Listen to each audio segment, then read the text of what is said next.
با عرض درود و سلام گرم به شما عزیزان، با زنگ سلامتی در خدمتتون هستم. امیدوارم که همیشه شاد و تندرست باشید. خب در این برنامه به موضوع آرتروز ران میپردازیم، همونجوری که در برنامه‌های هفته پیش دیدید در رابطه با آرتروز زانو و اینکه بعد از جراحی چه کارهایی بکنیم برای شما توضیحات کاملی دادم و ممنونم از قدردانی و نکاتی که به عنوان فیدبک فرستادین و بازخوردهای خیلی خوبی داشت.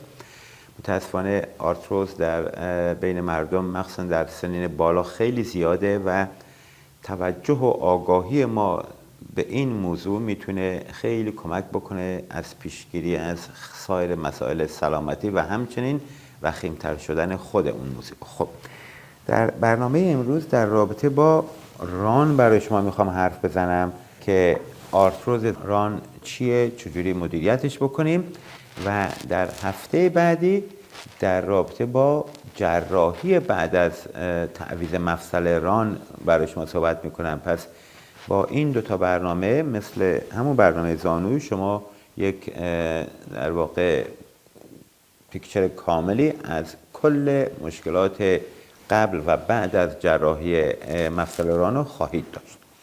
خب همونجوری که در اینجا میبینید این مفصل رانه، استخون ران میاد و سرش یه حالت ال شیپ داره که استخونش اینو گردن فیمور میگن، در واقع حالت یک لبه‌ای داره که اینجا باریکتر میشه و سر استخون باز یک حالت توپو داره که میره داخل این استخون ایلیوم و این دوتا استخون با هم مفصل ران رو تشکیل میدن که مثل سایر مفاصل یک لایه غضروف این جا داریم، یک لایه غضروف هم که لبروم میگن این داخل استابولوم هست و این دوتا دیگه با هم دیگه حالت بالانس ساکت داره. در واقع این یه باله رفته توی این ساکت و این مفصل ران به خاطر فانکشن و کارهایی که میکنه خیلی حائز اهمیته. بعضی از مفاصل مثل زانو در دو جهت و یک ذره هم چرخشی حرکت میکنه، ولی مفصل ران مفصلیه که به همه جهت ها میره. برفرض شما به جلو میتونی بیاری، به بغل میتونی ببری، عقب میتونی، داخل میتونی، چرخشی میتونی، ترکیب این حرکت ها با هم میتونی بکنی و از دو طرف این مفصل ران حرکت میکنه. یکی اینکه پاتو بلند میکنی در جهت مختلف میبری، یکی هم وقتی شما کمر رو برفرض میچرخونین باز ران هم حرکت میکنه، چون وقتی پا روی زمینه این به هم ربط پیدا میکنه. اینه که از نظر بایومکانیکی نیروهای خیلی زیادی به مفصل ران وارد میشه. ده ها مایچه داریم که یک سری هیپ فلکسورها از اینجا میان به اینجا وصل میشن که برنامه‌شو داشتیم. یه سری مایچه های باسن هست که از اینجا میان به سر استخوان وصل میشن، یه سری مایچه های بیرونی هستن که از اینجا میان به این ایلیوم وصل میشن و یه سری هم آداکتور مایچه های داخلی هستن که از این داخل میان به اینجا وصل میشن و این مایچه ها در واقع بعد از کپسول قرار میگیرن. اول یک سری لیگامنت هایی هست که اینو به اینا وصل، این دو تا استخون رو به هم دیگه وصل میکنن و بعد مایچه ها میان روش که لیگامنت ها باعث ثبات میشن و این مفصل مایچه هم که تولید نیرو میکنن و کارهای بافت ما باش انجام میدیم مفصل رو در واقع. خب معمولا یکی از مشکلاتی که در مفصل ران پیش میاد متاسفانه باز آرتروزه که این هم دلیل اولش مسئله سنه که سن میره بالا، متاسفانه همونجوری که همه جای بدن میتونه ضعیف بشه و رو به وخامت بره، مفصل هم میتونه شروع به تخریب بکنه و آسیب هایی داخل مفصل به وجود بیاد که معمولا این سر استخون دوباره مثل همون حالت زانویی که گفتم اینجا شروع میکنه به اون غضروفش از بین میره و از طرف بالا هم اون لیبرومش از بین میره و بعضی وقتها هم در سنین جوانی برفرض یه آسیب به اینجا وارد شده یا شکستگی هایی با وجود میاد که بعدا خوب تعمیر نمیشه، ترمیم نمیشه و تعمیر هم درسته چون یه نوع تعمیری هست سیستم بدن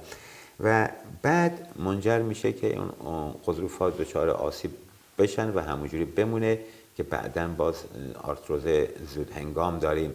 من 10 بیمار دیدم که در سن 38 42 45 50 جراحی تعویض مفصل هیپ داشتن، ران داشتن. متاسفانه یکی از دلایل دیگه علاوه بر سن و مسائل تصادفات و آسیب‌های مختلف که به خاطر تراما و اینا پیش میاد، ورزش هایی که ما انجام میدیم دوستان، ورزش زیاد مخصوصا برای ورزشکاران حرفه‌ای به خاطر فشارهایی که به مفصل ران وارد میشه، به عنوان مثال تنیس یا ورزش های رزمی، دوباره وزن برداری های خیلی سنگین، اگه خوب از بدنمون مراقبت نکنیم دوباره میتونه باز آسیب زود هنگام به این غضروف به وجود بیاره و آرتروز زود هنگام. اینه که اگه ورزشکار حرفه‌ای هستین حتما بایستی مرتب تحت نظر یک فیزیوتراپیست باشین، هفته یک بار، 2 هفته یک بار، 2 ماه یک بار، که اینو مسائل رو برای شما کنترل بکنه. یکی از مشکلات دیگه‌ای که باعث این آرتروز ران میشه عدم ورزشه. این باز نکته خیلی مهمیه که خیلی از شما هموطنان حتما باهاش سر و کار داشتین. عدم ورزش دوستان علاوه بر اینکه برای تمام بدن خیلی معایب داره و ضررهای زیادی به بدن وارد میکنه، باعث ایجاد و بروز همچین مسائلی مثل آرتروز ران هم میشه، چرا که بافت‌ها ضعیف میشن.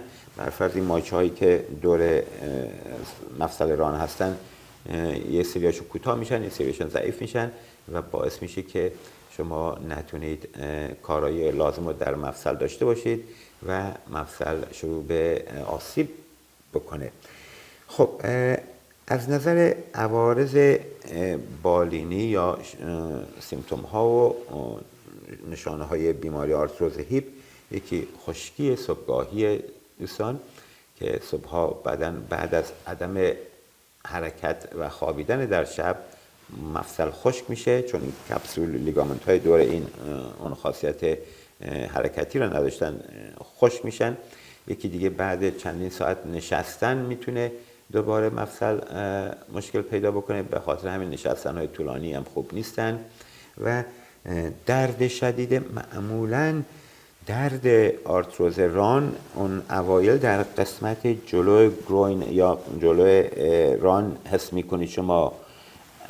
اکثر درد رو شما در این قسمت جلو اولش دارید، میتونه در بغل هم باشه و یا در پشت هم باشه، ولی معمولا درد آرتروز ران از جلو شروع میشه تو این قسمت داخلی.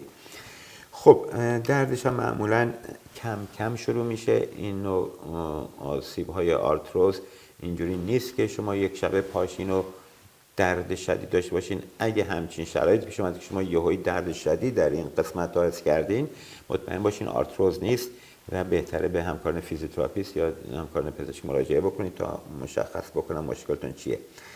پس این از یه مقدمه بود که در رابطه با مفصل هیپ و اینکه چجوری آرتروز به وجود میاد. یه سری موارد ژنتیکی اینا هم هست ولی مقدارش کمه.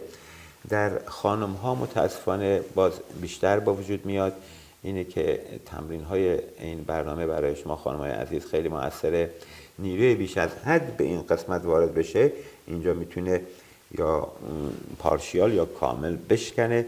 اون موقع باز یا اگه شرایط مفصل هم بد باشه که مستقیم تعویض مفصل میکنن، ولی اگه احتیاج نباشه اینجا رو همکاران پزشک درمان میکنن. منتها خود این باز باعث میشه که آرتروز مفصل پیش بیاد. چرا؟ میتونید تصور وقتی اینجا شکستی پیش بیاد تمام حرکت های این مفصل محدود میشه و بینندگان در نظر داشته باشین که محدودیت حرکت اولین کاریه که ما میتونیم باعث آرتروز بشیم. پس بایستی همیشه این نکته‌ای که من در 10 برنامه اشاره کردم، دامن حرکتی کافی، ارتجاع بود، خاصیت ارتجاعی بافتا که کششی و منقبض شدن بافتا، یکی بعدی قدرت بافت‌ها، یکی بعدی ثبات بافت‌ها.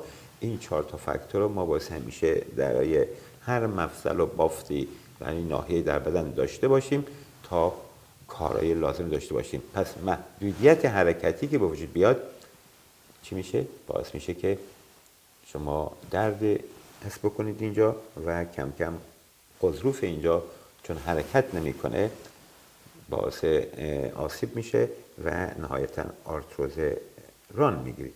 در این برنامه من یه سری تمرین ها برای پیشگیری از آرتروز ران و مدیریت خوب آرتروز مرحله اول و دوم ران رو برای شما میگم.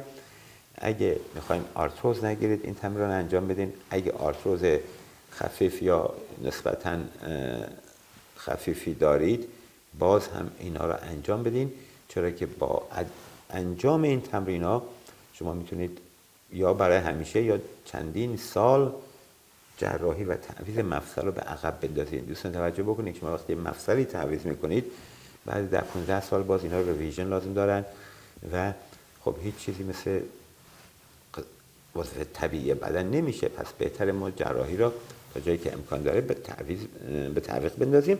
جایی هم که لازم شد دیگه آسیب اونقدر زیاد شده، دامن حرکتی اونقدر محدود شده دیگه چاره‌ای جز جراحی نداریم که در برنامه بعد بهش میپردازیم. معمولا خم کردن به جلو نشون میده مونیکا، خم کردن به جلو درد داره و یکی بعدی هم ریلکس پلیز بیرون بردن رانه اینم دردآوره. یکی بعدی هم حالت چرخشی در واقع اکسترنال روتیشن پاتو بذار بالای این. معمولا کسایی که آرتروز ران دارن یا شروع شده این حرکت براشون یا محدودیت داره یا درد داره یا اصلا بعضیا خیلی سختشونه که همین کار رو انجام بدن و اگه پاتون اینجوری گذاشتین دیدین درد داره یا محدودیت، بعضیا من بیمارا دیدم زانو اینجا وای میسته خیلی هم محدودتر چه بسا و حالت طبیعیش اینه که این هورزنتال باشه. ببینید این حالت رو اگه نتونه انجام بدین یعنی مشکل دارین تو رانتون. یکی از علائم دیگه تو راه رفتنه که معمولا مردم میلنگن، یه جورایی درد دارن و با حالت لنگیدن راه میرن و یا یه تستای دیگه هست مثل ترندلنبرگ تست که کارن فیزیوتراپیست انجام میدن. خیلی راحت تشخیص آرتروز ران بینندگان اینه که معمولا اگه شما دامن حرکتی کم داشتین یا این تست ها رو نتونستین انجام بدین بدونین که شروع مشکلات مفصل رانه، بهتره بریم پیش همکاران یا پزشک متخصصتون که معاینه بکنه. خب برای اینکه ما اینو انجام بدیم تمریناشو دست رو میگیریم به یک جایی و این پایی که درد داره یا میخوام پیشگیری بکنید و خیلی ریلکس میبرین جلو و میاریم پایین. خیلی راحت این حرکت رو 10 دفعه 20 دفعه انجام میدین. یکی بعدی داخل و بیرون میبرید میارید که همه حرکت ها رو داشته باشید. هر کدوم 30 دفعه 20 دفعه و چرخشی میتونید انجام بدین در این قسمت و در این حالت یا اینا رو با زانوی خم میتونید انجام بدیم. زانوتون رو خم کنید بذارین زمین put it down مونیکا and up و به بیرون میرید و به داخل. پس دو جهت داره، یکی به بیرون یکی به داخل. خب ما الان تمام حرکت های جلو عقب داخل بیرون چرخشی همه رو انجام دادیم. همین باعث میشه که اون سر مفصل رو خوب نگه داره و اگه شما همیشه این حرکت رو انجام بدین خب محدودیت پیش نمیاد. تو انگلیسی یک ضرب مثل داره میگن use it or lose it، یعنی استفاده کن که از دست ندی، اگه استفاده نکنی از دست میدی. اگه دردی داشتین بر مبنای درد اینا رو انجام میدین. بینندگان من نمیدونم آرتروز شما در چه مرحله ایه ولی با توجه به اندازه درد و دامن حرکتی خودتون میتونید تشخیص بدین. پاهاتون رو خم میکنید بویس پلیز و در این حالت رانتون رو باز میکنید و زانوها رو میبندین اوپن و کلوز. در این حالت 2 تا 15 تا انجام میدین. این باعث میشه که دامن حرکتیش کامل بمونه، اون مایچه های داخل ران کش بیان و خیلی مزایا داره. خب بعدی رو دوتا زانوتون رو میارین جلو، اینجوری حرکت میدین با دستات. بگیریم مونیکا. در این حالت دوتا زانوتون میگیرین با دست و در جهت عقربای ساعت و برعکسش حرکت میدین که خیلی تمرین خوبیه برای مفصل دست شل. بگیرین اینجا، ریلکس، آفرین، و رولت انجام میدین.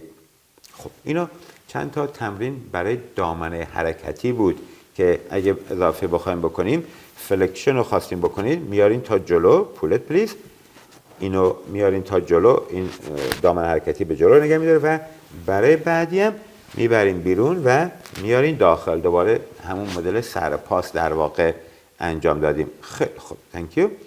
حالا یه سری تمرینات تقویتی انجام میدیم. زانو رو خم میکنید، bend your knees. خب برای تقویت اون یه سری مایچه هایی هستن که در جلو هستن، یه سری در بغل، یه سری هم در عقب مفصل ران. اولیشو این پا را میارین به اینجا، در واقع این حرکت رو انجام میدین. یه نصف دوچرخه است که بعدا میتونی فول سایکل انجام بدی. این خیلی تمرین خوبیه برای زانو. من اینو بهتون دادم، برای کمر بهتون دادم، برای ران دوباره بهتون میدم که خیلی تمرین خوبیه. عالی. و یکی بعدی قیچیه که میزنید دوباره. آفرین. این برای بافتای داخل و بیرون رانتون خیلی خوبه و همیشه در یه حالت خوبی نگه میداره اونا را. عالی. بعد یکی بعدی خود لگ ریزه که میاریم بالا و میبریم پایین. برای مایچهای جلوی رانتون خیلی مفیده این تمرین. یا یکی یکی بیارین، اگه میتونینم یکی بره بالا یکی بیاد پایین، آلترنیت میکنید. آفرین، که این مرحله سخت‌ترشه. هر کدوم 2 تا 15 تا، 2 تا 20 تا، 2 تا 10 تا در حد توانتون انجام بدین، کافیه. تانکیو. همیشه اینو توجه کنید، در اندازه توانتون این تمرین ها رو انجام بدین. یکی شاید 30 دفعه بتونید، یکی شاید 3 دفعه. اینه که مهم انجام میشه. خب یکی بعدی 2 تا زانو رو دوباره خم میکنید. حالا بریج انجام میدیم. یواش باسن رو میاری بالا، not extremely, just up to here، و میریم پایین. بیار بالا، آفرین، و میریم پایین. 2 تا 10 تا، 2 تا 15 تا انجام میدین و روز در میان کافیه. بینندگان این تمرینات تقویتی، تمرینات نرمشی و کششی رو میتونید هر روز انجام بدین، ولی تمرین تقویتی رو روز در میان. یکی بعدی میاری بالا. حالا یه پا رو بلند میکنین و روی یه پا حالا بریج انجام میدین. آفرین. منتها اینو در مرحله‌ای که تقویت شد انجام میدین، کمتر انجام بدین اگه سختتون بود. عالی. یکی بعدی به بغل میچرخین و در این حالت اولش اگه سخت بود براتون یا خیلی شدیده، در این حالت این زانو رو اینجوری میذارید و میریم پایین و بالا. این حالت رو انجام بدین در مرحله اول اگه دردتون زیاد یا وقتی دردتون زیاده یا بافتا ضعیفن. بعد که تقویت شد دیگه با پای صاف اینو میاریم بالا و میبریم پایین. این برای ابداکتورها و یا بافتای بیرون خیلی تمرین خوبیه. در همین حالت دوباره میتونید اینو ببرین جلو و عقب که هم بافتای جلویی کار میکنن، هم عقبی و هم این بیرونی ها. دوباره خیلی تمرین خوبیه برای رانتون.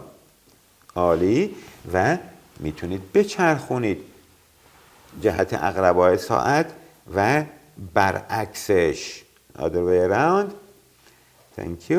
پس ببینید تمرین زیاده بینندگان. من تمرینای ساده ای رو انتخاب میکنم که شما به هیچ وسیله ای حتی مثلا با کش میتونید 10 تمرین انجام بدی. در برنامه مختلف هم نشون دادیم. یه سری سادگی تمرین رو نگاه نکنید، به نتیجهش نگاه بکنید که خیلی موثره. خب حالا now lie on your front Monica please. بعد رو جلو میخوابین. در این پوزیشن هم باز میتونید خیلی تمرینای خوبی رو انجام بدین که این پا رو خم میکنی و alternate. این تمرین مایچه همسترینگ رو کار میکنه پشت پا را، ولی خب اینم به باسن وصل میشه. خیلی مؤثره برای ران. اگه وزنه داشتین یه انکل ویت میزنین به وزنه کوچک به پاتون، دوباره اینو انجام میدین. Thank you. The next one is arm straight please. Now یکی بعدی همزمان دستا و پاها را lift up the legs and arms. مونیکا well done and drop. پس یکی بعدی دستا و پاها را همزمان میارین جلو. این تمرین یکم سخته، 2 تا 5 تا انجام بدین، بعد کم کم میبرین بیشتر میکنید که باسن رو خیلی خوب تقویت میکنه. اگه سخت بود relax please just do the leg one. مونیکا فقط پاها رو بیارین بالا. اگه اونم سخت بود فقط just do one leg please. یک پا رو میارین بالا. خیلی عالی.